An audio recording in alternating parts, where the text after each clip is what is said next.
Welcome to the School of the Lost Tribes. Your charity helps generate the lessons needed to seal the chosen before the destruction.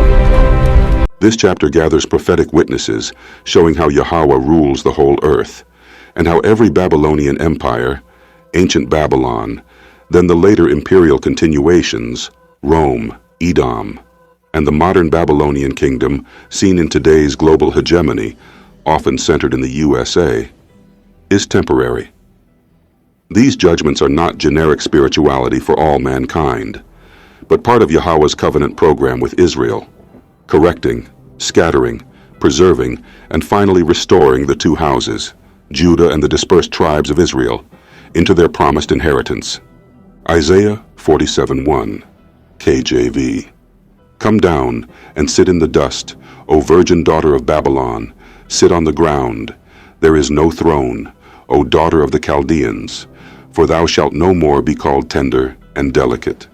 Babylon is addressed as a proud, virgin daughter, an untouched, pampered imperial power that thinks her throne is secure. In Israel's story, Yahweh uses empires to chastise his people, but he also brings those empires down when they overreach. The fall from throne to dust is Yahweh proving he is the universe's true king, and Israel's enemies are not permanent. Revelation 18:2, KJV. And he cried mightily with a strong voice, saying, Babylon the great is fallen, and is become the habitation of devils, and the hold of every foul spirit, and a cage of every unclean and hateful bird. This is the final verdict on Babylon as a world system, not merely a city, but a spiritual economic empire that traps nations in corruption. In the exclusive doctrine lens, this matters because the scattered tribes live inside these systems, working, taxed, surveilled, propagandized, yet Yahweh is announcing Babylon's collapse in preparation for Israel's deliverance through Yahweh Shai, Jeremiah 51, KJV. The word that the Lord spake against Babylon and against the land of the Chaldeans by Jeremiah the prophet. Yahweh openly targets Babylon as a covenant issue. Babylon becomes a rod used on Judah, but then Yahweh speaks against Babylon for what she did to Zion. This sets the pattern for later empire forms, Rome, Edom, and modern hegemony. Yahweh may allow oppression, but he keeps covenant with Israel and judges the oppressor. Jeremiah 50:2, KJV. Declare ye among the nations, and publish and set up a standard. Publish and conceal not. Say Babylon is taken, Bel is confounded, Merodach is broken in pieces. Her idols are confounded, her images are broken in pieces. Israel's prophets are told to proclaim Babylon's capture among the nations, right where the scattered tribes dwell. Yahweh shames Babylon's gods, Bel Merodach, showing that the empire's spiritual backbone is false. In modern terms, the idols include the worship of power, wealth, military dominance, and cultural control, hegemony itself. Yet Yahweh breaks it to clear the way for Israel's promised inheritance. Jeremiah 50:3, KJV. For out of the north there cometh up a nation against her, which shall make her land desolate, and none shall dwell therein. They shall remove, they shall depart, both man and beast. Yahweh uses nations against nations. Babylon is not the end of history. It is an object in Yahweh's hand. For the scattered tribes, this means the oppressor can look invincible. Ancient Babylon, Imperial Rome, Edom, or modern Babylon's global reach. But Yahweh can raise a counterforce at his appointed time to strip Babylon's power. Jeremiah 51:7, KJV. Babylon hath been a golden cup in the Lord's hand, that made all the earth drunken. The nations have drunken of her wine. Therefore, the nations are mad. This explains how hegemony works. Babylon intoxicates the nations with her wine, her values, debt systems, luxuries, propaganda, and imperial culture, until judgment and discernment collapse. The nations are mad. Israel's scattered tribes often get pressed into this madness, but Yahweh is showing he has not lost control. Babylon is only a cup in his hand, not a rival deity. Jeremiah 51:8, KJV. Babylon is suddenly fallen and destroyed. Howl for her. Take balm for her pain. If so be, she may be healed. Babylon's fall is sudden. Empires can look stable right up to the moment they break. The world tries to heal the system, patches, reforms, rebrands. But prophecy frames Babylon as doomed. For Israel, this is covenant comfort. Yahweh will not let the oppressor permanently own his people's labor, land, identity, and future. Nahum 3:5, KJV. Behold, I am against thee, saith the Lord of hosts, and I will discover thy skirts upon thy face, and I will show the nations thy nakedness, and the kingdoms thy shame. When Yahweh says, I am against thee, the empire's cover is removed. Babylonian power relies on image management. We are righteous. We are the standard. We bring order. Yahweh exposes the shame behind the mask, bloodshed, exploitation, and spiritual filth, so Israel can see that the oppressor is not a savior, but a judged entity. Nahum 3:6, KJV. And I will cast abominable filth upon thee, and make thee vile, and will set thee as a gazingstock. This is the public humiliation of empire. Babylon becomes a warning sign. In Israel's covenant storyline, Yahweh does this so the scattered tribes stop fearing Babylon more than they fear Yahweh. The gazingstock is a lesson to Israel and the nations. Hegemony collapses under Yahweh's verdict. Zephaniah 2:15, KJV. This is the rejoicing city that dwelt carelessly, that said in her heart, I am, and there is none beside me. How is she become a desolation, a place for beasts to lie down in? Everyone that passeth by her shall hiss and wag his hand. This is Babylon's inner religion, self-deification. I am, and there is none beside me. That's why this language fits not just ancient capitals, but any modern superpower that behaves as if it is ultimate. Yahweh shatters that arrogance to reassert that the universe has one sovereign, and Israel's covenant promises do not belong to Babylon's throne. They belong to Yahweh's chosen nation. Lamentations 1:1, KJV. How doth the city sit solitary, that was full of people? How is she become as a widow? She that was great among the nations, and princess among the provinces. How is she become tributary? Jerusalem's fall shows what happens when covenant breaking meets imperial conquest. Israel can become tributary. This is the historical wound behind the scattered tribes. Loss of power, loss of place, loss of rest among the nations. Yet that pain is not the end. It's the backdrop that makes Yahweh's restoration promises and Yahweh Shai's mission to the lost sheep necessary and covenant faithful. Ezekiel 26:16, KJV. Then all the princes of the sea shall come down from their thrones, and lay away their robes, and put off their broidered garments. They shall clothe themselves with trembling. They shall sit upon the ground, and shall tremble at every moment, and be astonished at thee. When Yahweh topples a major power, other rulers panic. This describes the domino effect of empire judgment. Trade networks, alliances, and sea powers fear the same fate. For Israel's scattered tribes caught under global systems, this signals that Yahweh can shake the entire international order to make room for Israel's coming kingdom administration under Yahweh Shai. Daniel 5:30, KJV. In that night was Belshazzar, the king of the Chaldeans, slain. Babylon fell in a single night, proof that Yahweh's timetable overrides imperial confidence. The oppressor can feast while writing is on the wall. Israel's hope is not in Babylon's stability. It is in Yahweh's decree. Daniel 5:31, KJV. And Darius the Median took the kingdom, being about 62 years old. Kingdoms transfer because Yahweh allows it. This matters for Israel, because the covenant program moves through empires until the appointed restoration. In the exclusive doctrine lens, world history is not random. Yahweh is steering events toward Israel's promised regathering and rule. Revelation 17:5, KJV. And upon her forehead was a name written, Mystery, Babylon the Great, the mother of harlots and abominations of the earth. Mother means Babylon reproduces. She births daughter systems across time. Ancient Babylon, then Imperial continuations, and modern Babylonian hegemony with global reach.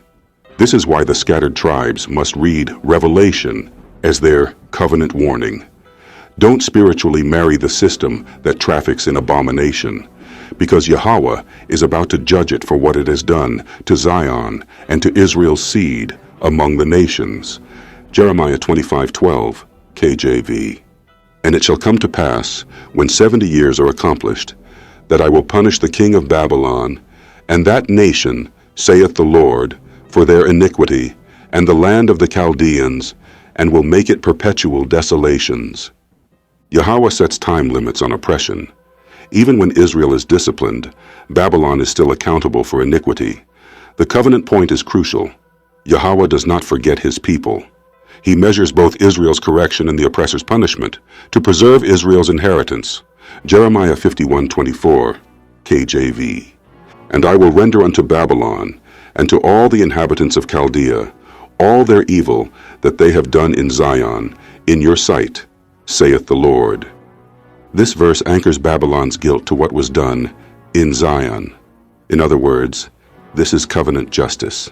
In the modern application, the Babylonian kingdom's crimes include the systematic oppression, displacement, and identity destruction of Israelite remnants scattered across the earth. Yet Yahweh promises repayment. Jeremiah 51:25, KJV. Behold, I am against thee, O destroying mountain, saith the Lord, which destroyest all the earth. And I will stretch out mine hand upon thee, and roll thee down from the rocks, and will make thee a burnt mountain. Babylon is a destroying mountain, a massive imperial structure crushing nations. That's hegemony. Yahweh personally stretches out his hand to push it down. For Israel, this means deliverance is not just personal comfort. It is the collapse of the system that destroys the whole earth and traps the dispersed tribes. Jeremiah 51:26, KJV. And they shall not take of thee a stone for a corner, nor a stone for foundations, but thou shalt be desolate forever, saith the Lord. Babylon's future is not renewal. It's permanent rejection. No foundation stone, no rebuilding into the next age. That matters for Israel's hope. The coming kingdom under Yahweh Shai is not a reformed Babylon. It is Yahweh's covenant reign where Israel is restored, regathered, and established in promised order. Micah 7:8, KJV. Rejoice not against me, O mine enemy. When I fall, I shall arise. When I sit in darkness, the Lord shall be a light unto me. This is the voice of covenant Israel. The enemy gloats over Israel's fall, captivity, scattering, humiliation. But Israel testifies, I shall arise. The light is Yahweh himself, fulfilled through Yahweh Shai's mission to gather the lost sheep and lead them back into covenant inheritance. Micah 7:9, KJV. I will bear the indignation of the Lord, because I have sinned against him, until he plead my cause and execute judgment for me. He will bring me forth to the light, and I shall behold his righteousness. Israel acknowledges covenant sin and accepts correction, yet expects Yahweh to plead my cause. That's legal covenant language. Yahweh acts as Israel's vindicator. The scattered tribes suffering under Babylon is not proof they were abandoned. It's proof Yahweh's process includes correction and eventual public justice. Micah 7:10, KJV. Then she that is mine enemy shall see it, and shame shall cover her, which said unto me, Where is the Lord thy God? Mine eyes shall behold her. Now shall she be trodden down as the mire of the streets. Babylon mocks Israel. Where is Yahweh? But the prophecy ends with Israel seeing the enemy's shame. In this doctrine, that enemy includes the empire line that culminates in end-time Babylon, Rome, Edom's legacy, and the modern Babylonian kingdom's arrogance. Yahweh's universe rule is proven when Israel is raised and the oppressor is brought low. World power in the Bible is not random. Yahweh raises empires, uses them as rods, and then breaks them, especially when they overcrush Zion and trample Israel's inheritance. In the prophets and Revelation, Babylon is a system that rules trade, intoxicates nations, and boasts like a queen until Yahweh brings it down. Today, the USA-led order fits the Babylon pattern in function: sea power, finance power, sanctions power, military reach, narrative control, and hemisphere sphere doctrine. Rome was an earlier imperial form of this same Babylon posture. Modern Babylon carries that spirit forward. Number 1. Babylon is a system that intoxicates nations and steers the world. Babylon hath been a golden cup in the Lord's hand that made all the earth drunken. Jeremiah 51:7. Babylon's wine is not only literal, its policy, luxury, debt, dependency, and cultural spell. In modern terms, hegemony means the nations are pushed to drink from one cup, one set of financial rails, one security umbrella, one approved narrative. The scattered tribes live inside this cup, working it, taxed by it, shaped by it, yet Yahweh remains the one holding the cup, setting its limits. Number 2. Babylon claims queen status and cannot imagine collapse. O virgin daughter of Babylon, Isaiah 47:1, KJV excerpt. The woman is that great city, which reigneth over the kings of the earth. Revelation 17:18, KJV. Babylon is portrayed as secure, untouched, entitled to rule, the vibe of permanent dominance. That's the psychology of superpower. We enforce order. We define legitimacy. We decide who's allowed.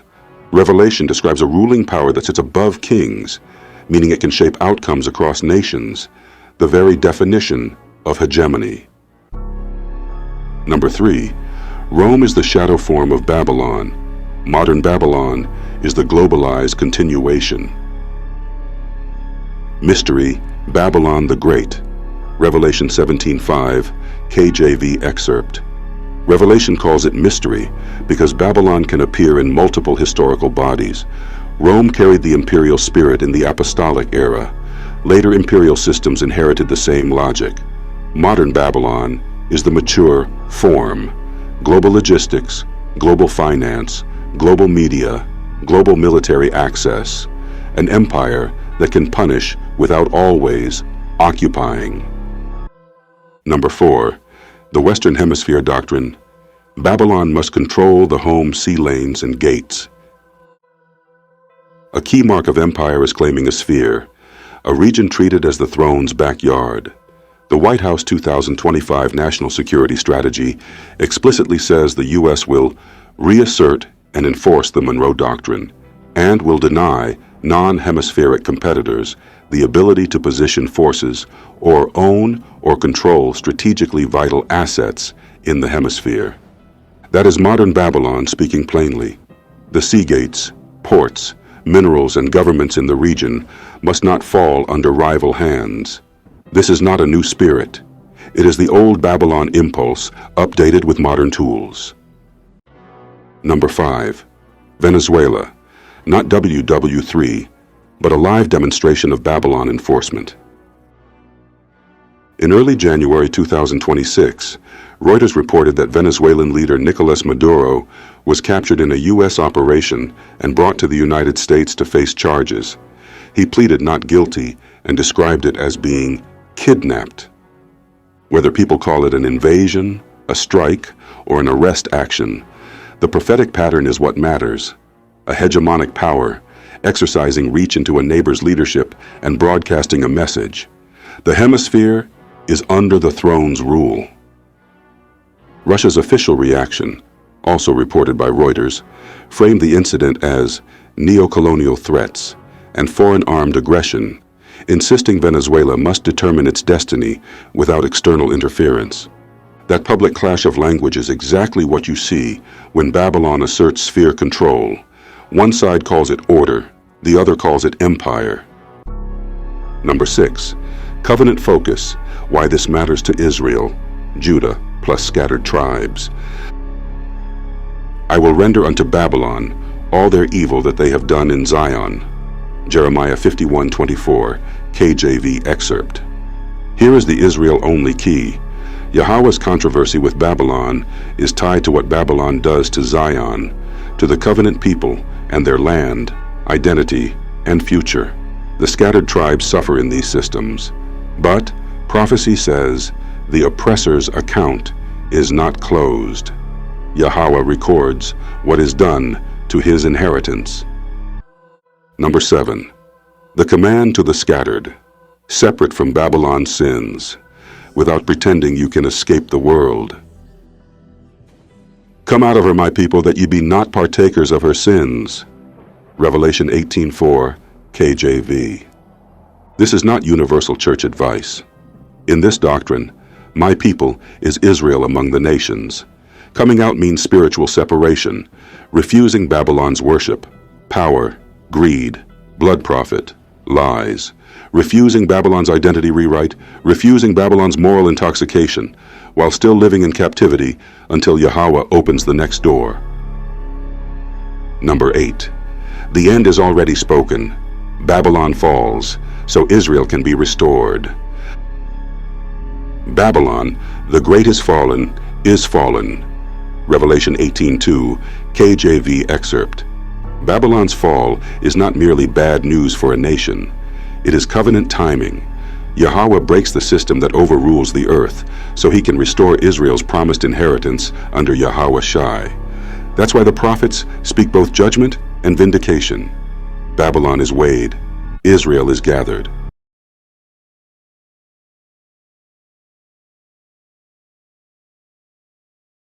Table of Contents. Introduction. Yahweh's exclusive covenant with Israel. The purpose of this book. No disparagement of non-Israelite races. The foundations used throughout this book. On the right foundation, Israel's covenant exclusivity, believing Yahweh Shai and the consequences of unbelief. The exclusive nature of Israel in the Old Testament. The exclusive nature of Israel in the New Testament. Part 2. Replacement Theology, examined. Dare we say the Church has replaced the 12 tribes of Israel, hope, the law, and Israel in the New Testament, the exclusivity of Israel in Ephesians, Philippians, and beyond, redemption and the many, the exclusive nature of Israel in the letters of James, Peter, John, and Jude, Israel in the book of Revelation, reactions and doctrinal challenges. Next steps in the book, common reactions to Israel's exclusivity. Reactions to the exclusive doctrine of Israel, expanded. Are there 2 or 3 witnesses for exclusive Israel? Separation, the world, and the gospel. Word meanings. Understanding separation and the world. The world, cosmos, or oikoumeni. The 2 differing gospels, stumbling blocks to an exclusive Israel doctrine. Case studies, Israelites in dispersion. Peter's sheet vision, a closer examination.